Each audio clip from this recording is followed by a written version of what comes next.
Greetings to those who watch below. Today's stories take us to the mystical land of Scotland, with its highlands, lochs and numerous spirits. But before we start, I'd like to say a huge thank you to Ghost City Shelton, Lefty Kim, Steffi Ray, Wicked Witch, Jess Blackcurtain, Aztec Priest and Lisa Watts for being those who dwell below, an exclusive channel membership that gives you shoutouts at the start of every video. If you'd like to join them, make sure to check out the link in the description box below. Now, on with the stories. Knowing My Demon by LaurenMackay. Sometimes I find myself drowning in the memories of paranormal experiences that still linger in the back of my head from day to day. Some things just simply cannot be unseen. I think that spirits, demons, or whatever they may be, are beings that no living person could ever understand. In this case, seeing is believing is a good way to simply word it up for you non-believers out there. Maybe a family member, a friend, or even a stranger has told you that they have seen a ghost, and you thought it was ridiculous. I think anyone could understand why that is. My life was pretty ordinary when I was a young kid. After my encounters, every part of my life changed. The way I thought, the way I saw life. I changed for the better, and suddenly the things that remained unanswered in my head made sense to me. I was blind, but now I can see. There are things that have happened to me that I've never been able to compare with anyone else, things that would make your spine rattle. But every day I muster up the courage to move forward and forget, although some things can never be forgotten. My family own an old house on the north shore of Scotland, in a place that not many have heard of, Melness. I remember the house next door. It was old and abandoned. Nobody would buy it, and no one would enter it. It was a place that everyone feared. I don't know what really happened in that house, but it always creeped me out. It was made from rocks that were almost ancient. It must have been there for hundreds of years. There were no doors or windows blocking my view, but for some strange reason, even on the brightest days, no one could ever see a glimpse of the inside of the house. To this day, everything about that place remains a mystery that I'm too afraid to solve. I spent a lot of my childhood in Melness. It's an isolated place that isn't shown on many maps, but I can bet that anyone who visits will not have a hard time remembering the place.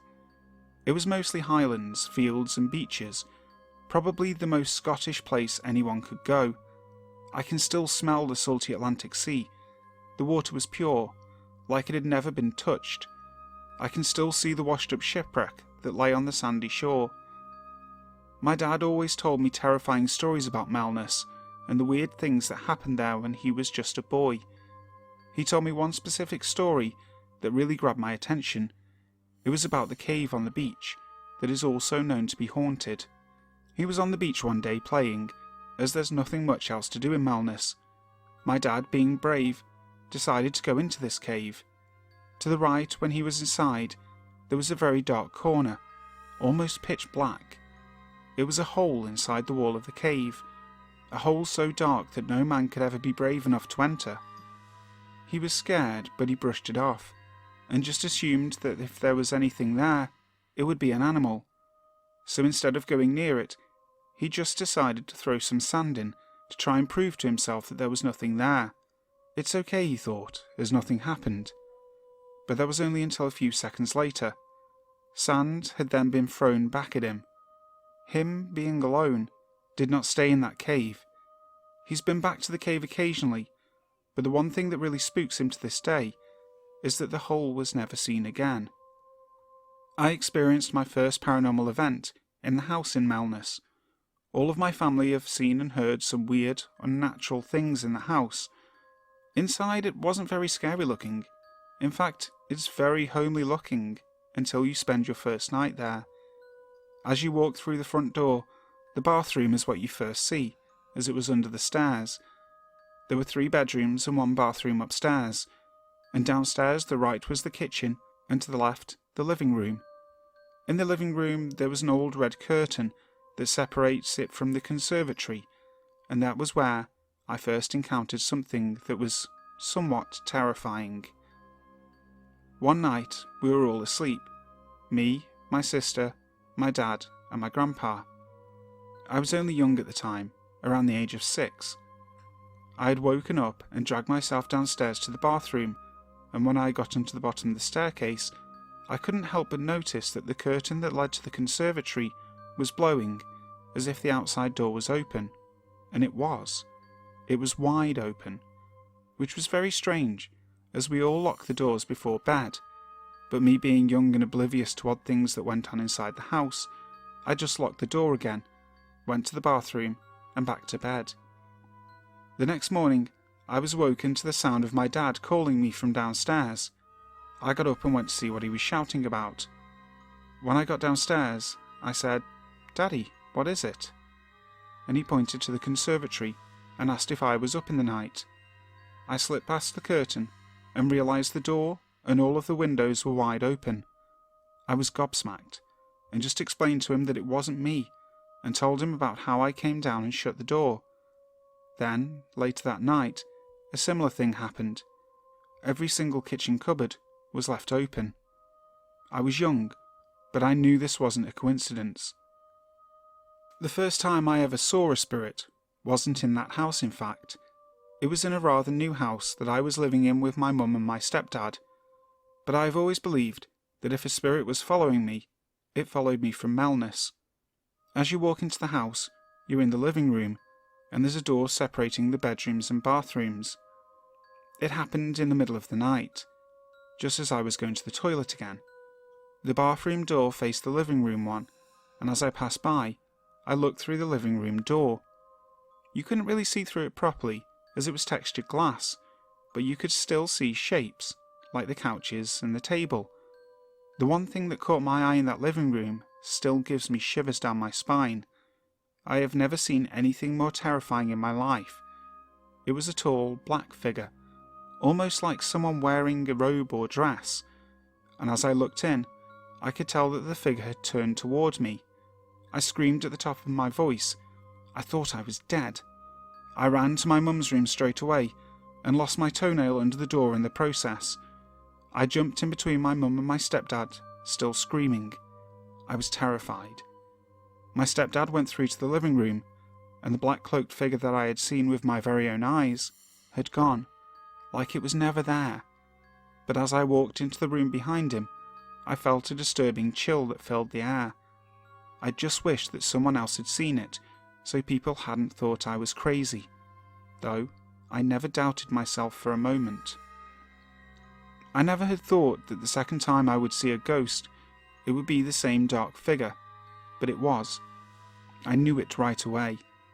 The tall black silhouette that I had already seen in my living room had come back to me again, only this time I was back in Melness. It must have been around 2005, and I was 9 years old. I had asked my stepbrother to come downstairs with me so I could go to the bathroom, and he waited outside the bathroom door, and I felt a lot more safe. But I was still scared.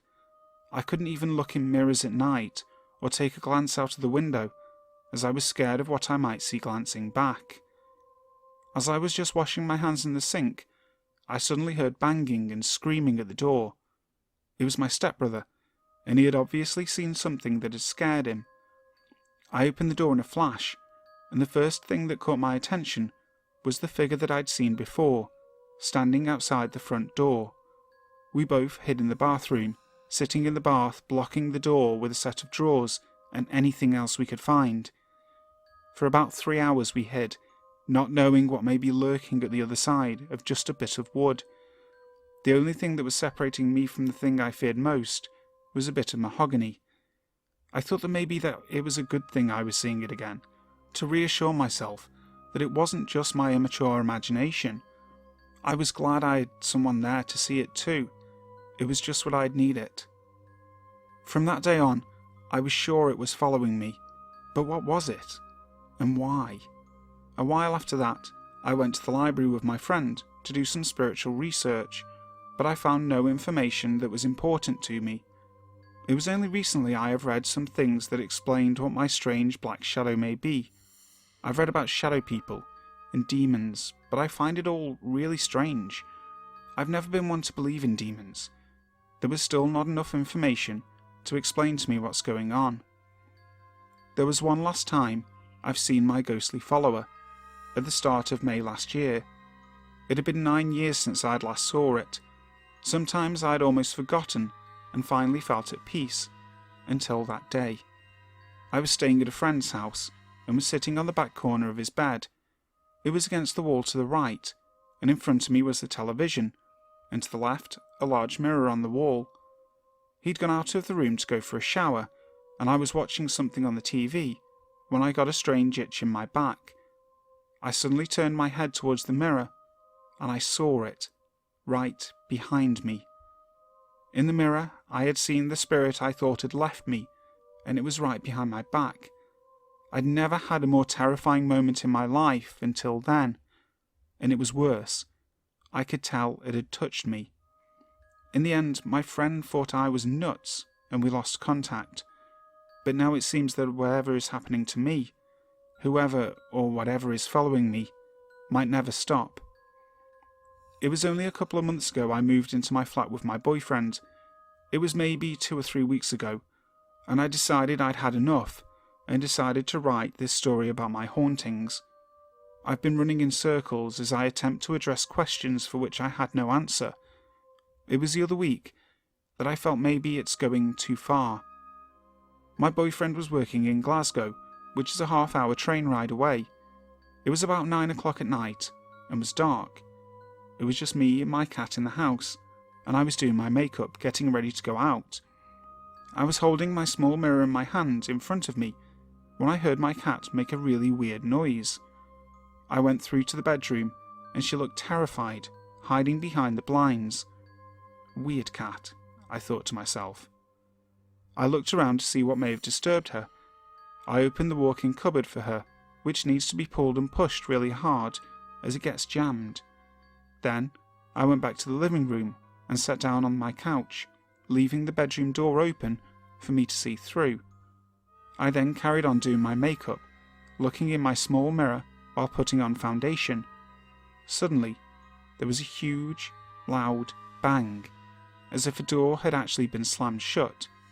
I looked through, and it was the cupboard door, and I could see my cat sitting on the bed staring at it.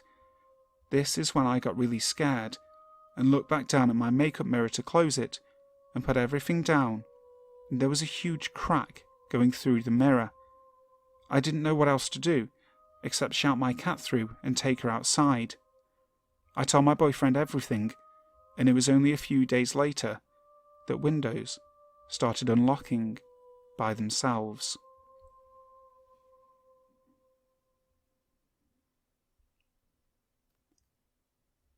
The Black Mausoleum, Edinburgh. Notoriously malevolent and often nameless entities, poltergeists can range from the violent to the truly wicked. One particular poltergeist can actually trace its origins back to an evil man from 17th century Scotland. Known as the Mackenzie poltergeist of Edinburgh's Greyfriars Kirkyard, it is said to be the ghost of Sir George Mackenzie. On paper, the man was everything a gentleman should be: well-rounded, intelligent, and a man of words. Educated at the King's College, University of Aberdeen, and the University of St Andrews, and the University of Bourges in France, he was a member of the Scottish Parliament, and also a member of the Privy Council of Scotland.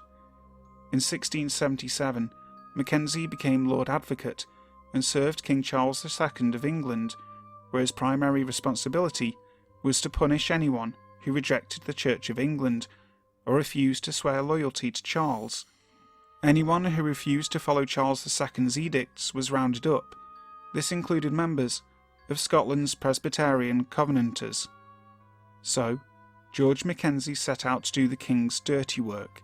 In 1697, Mackenzie rounded up approximately 1,200 Presbyterians and took them to Edinburgh.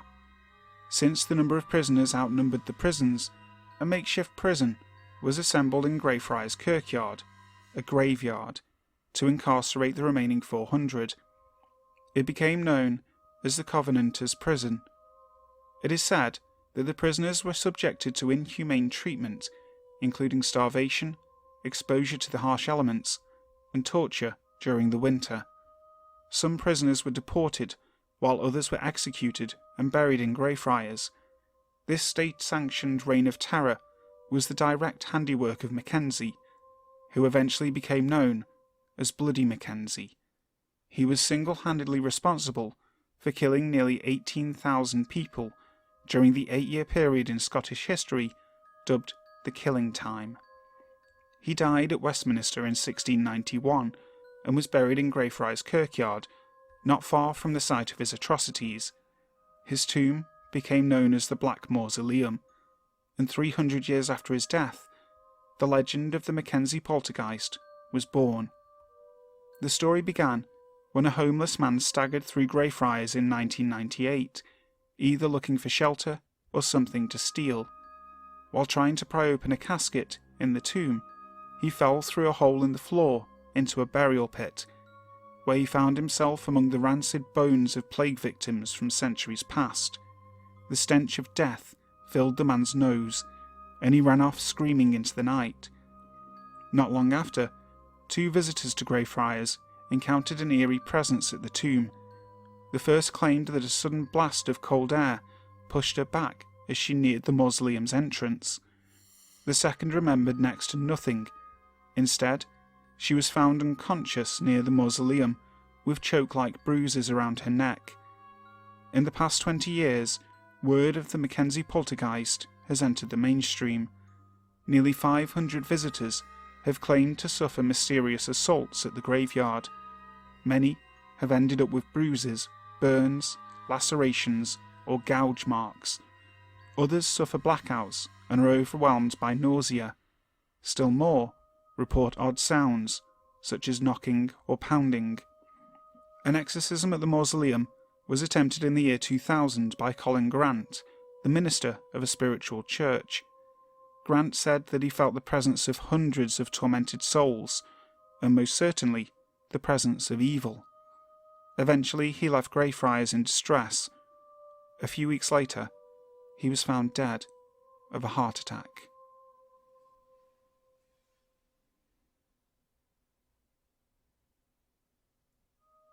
The Isle of Bute, 1992, by Lucia, 1968. I have had quite a few incidents over the years, which I have not been able to explain or rationalise. The following event is one that sticks in my mind the most. My boyfriend and I had booked a holiday in Scotland and had been travelling around.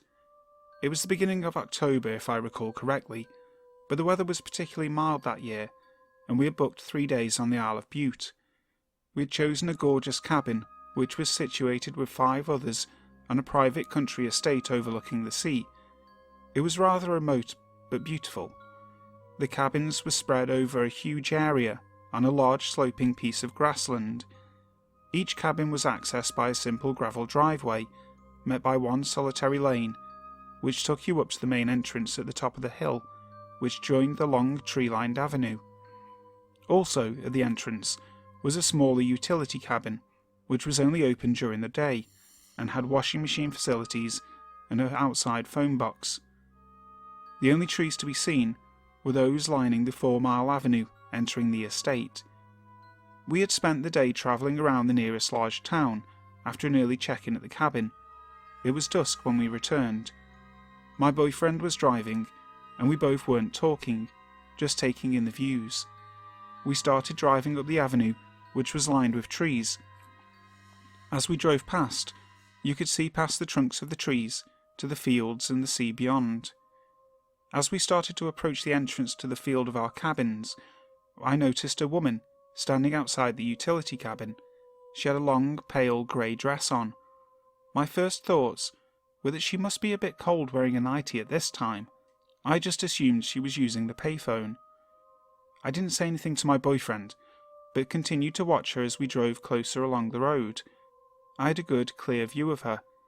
I saw she was crying and looked extremely pale. I was concerned as I thought something was quite wrong. We turned the corner into the field, and she was gone. At the same time, my boyfriend said, "Where's that woman gone?" He had seen her too. There was no way she could have simply disappeared just like that. We stopped the car, got out and looked around the cabin, which was locked. There was no sign of her. The nearest holiday cabin was a good 50 meters down, and there was simply no way she could have run there in a matter of seconds. My boyfriend described her to me exactly as I had seen her. Both of us got chills down our spine. We couldn't explain it at all. When we got into our cabin for the night, we felt quite uncomfortable, to be fair, and had rather a restless evening. The next morning, we spoke to the gamekeeper, who confirmed that a grey lady has often been seen. It is believed that she was a young woman who was scorned by her lover before their wedding, and had hung herself from one of the trees along the avenue.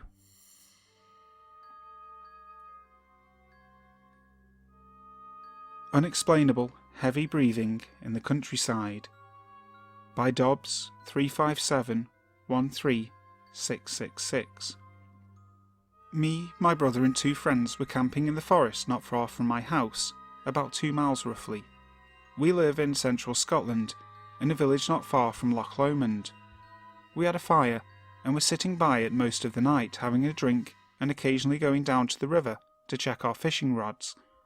It was about early to mid-October, and there was a really bright full moon in the sky, with no clouds to be seen. It was getting late, or early as the case may have been, so we decided to go up for a walk to this hill that we had passed earlier, which had a bench on top of it, overlooking an open meadow, which the river we were fishing from meanders around. So we marched along the path, up the hill, and sat gazing into the night sky, along the tree line on the horizon, and down onto the grass-filled meadows, which hugged a path that followed alongside the river. We sat for a few minutes, smoked a few cigarettes while we talked and laughed. We were all just about to get up and leave, but as we stood to collect our beers and check we hadn't dropped anything, I noticed heavy breathing that sounded like somebody had just been for a run. Before I could even say anything, my brother asked us to all shush. The breathing was so heavy and direct that I started to wonder if somebody was watching us. I told everybody to hold their breath in case it was one of us, but the breathing continued. By this point, everybody can hear the breathing, but we were still half drunk and laughed it off, thinking that maybe people were out for a romantic midnight stroll, and the 4 of us had just stumbled upon something steamy going on in the bushes. One of our friends even jokingly started trying to get a response by calling out, but there was no response whatsoever, just the heavy breathing, which we could all pinpoint to the edge of waist-high grass 10 feet in front of us. I started to wonder if it could be an animal, but no animal I know could breathe that heavily without us seeing it, or grass moving from its movement. Pretty much straight after that, the breathing got louder, and it felt like we were looking directly at it, and it was looking straight back at us. By this point we were all pretty damn scared, to say the least, so me and my brother broke 2 branches off a nearby tree and decided to move towards the breathing. Both my friends are really starting to freak out and trying to convince me and my brother to come back to the camp. We still to this day don't know what the hell was going through our heads. It was more than likely just curiosity, but I'm pretty sure something happened to a cat that had too much of that stuff. Anyway, as we approached, the breathing stopped. We stood at the edge of the waist-high grass and looked down the hill onto the moonlight-filled meadow. It was really bright for about 1 o'clock in the morning, and we could see all the way down to the river. More importantly, there wasn't anybody or anything about. Then, the breathing starts up again, but this time it's about 15 foot down the hill, just about at the start of the meadow. Me and my brother look at each other, and can see that both of us want to find out what's causing this breathing. So we march down the grassy hill, clubs in hand, to try and at least catch a glimpse of whatever is causing the noise. As we approach the bottom of the hill, the breathing stops again. Me and my brother are pretty much back to back by now, waiting for anything. Then the breathing starts up again, further into the meadow. Now, bearing in mind that it's a full moon, we could see across the whole meadow of grass and into the woods that are on the other side of the river. We never saw anything move or see the thick waist-high grass move at all. We never even heard any kind of movement. You would at least have thought you would hear the grass being brushed past, but nothing. So while wondering what the hell it could be, we continue into the grass. We can hear the breathing really clear, and we can tell we're getting close to it as it's getting slightly louder. But as we come to a small clearing with clumps of grass about knee-high and an old worn-down barbed wire fence, the breathing stops again.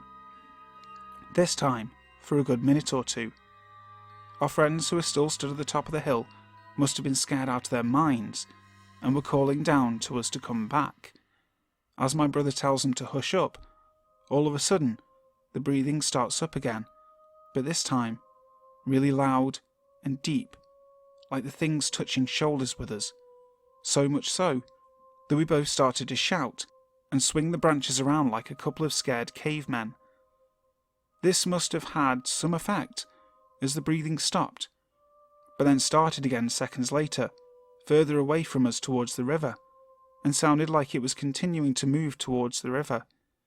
There was a clear patch where the path was that was following the river, so if indeed there was something that we couldn't see, somehow managing to hide in the grass, and not move the grass in any way, then we would see it break from cover to cross the path. So we ran after it. As we got close to the edge of the grass, we stopped to see if we could hear the breathing, and sure enough, it's still making its way toward the river. But as we get to the path, nothing. The breathing has stopped, and not one of us has seen anything cross the path. We start to look back into the grassy meadow to see if we can see any movement. We were just in the process of shouting up to our friends if they had seen anything, when all of a sudden, the breathing starts back up again. We turn around, and whatever it is now on the other side of the river. The breathing felt so unsettling, like it was staring right at us, like it knew we were aware of it. Probably not in the best of moods, after just having two madmen swinging sticks chasing it. But at that moment, when we realised it had somehow managed to cross a good 10-foot clearing without any of us seeing or hearing it, and not only that, but crossed a river which must have been 20 feet across without us seeing it or hearing a single splash or drop of water, something didn't feel right. Me and my brother both ran along the path as fast as we could, and we were completely terrified. We got back to our friends, and we were all getting our arses the hell out of there. But as we started marching back down the hill, the breathing was right back where it started, at the top of the hill. I still, to this day, get goosebumps when I think about that night. It has forever changed my outlook on the way we look at this amazing world that we live in. I used to laugh at the ideas of ghosts, and to a certain degree, I still do. I am, however, open-minded, and don't think for a second that science has the answer to everything, at least not yet anyway. But to say for certain what it was would be impossible. All I know was it was not an animal or a human. Could it be a spirit? Possibly. Perhaps there is more to this world than what we can see and touch, but that does not mean that ghosts or spirits are the only option. Parallel universes, different dimensions. Heck, let's not even forget the fact that some people believe that extraterrestrial life has visited our planet, or is even here right now. No more out there than the belief of angels, demons, and spirits. In fact, some say the testimony of encounters with angels and demons are possible extraterrestrial encounters. Maybe there could be more living creatures that science has trouble identifying, in a different spectrum that we are used to seeing. Who knows? I'm not a religious person. Spiritual, yes, but not religious. Perhaps we're tapping into something that just isn't in our understanding yet. Hopefully one day, something will shed light on this phenomena. Hi guys, I really hope you enjoyed today's video. If you did, make sure to like it and also leave a comment down below. If you haven't subscribed to the channel, please do so, making sure to hit the notification bell so that you'll know when our next video which is our last leg of our tour of the British Isles, goes live. So, until next time, sleep tight.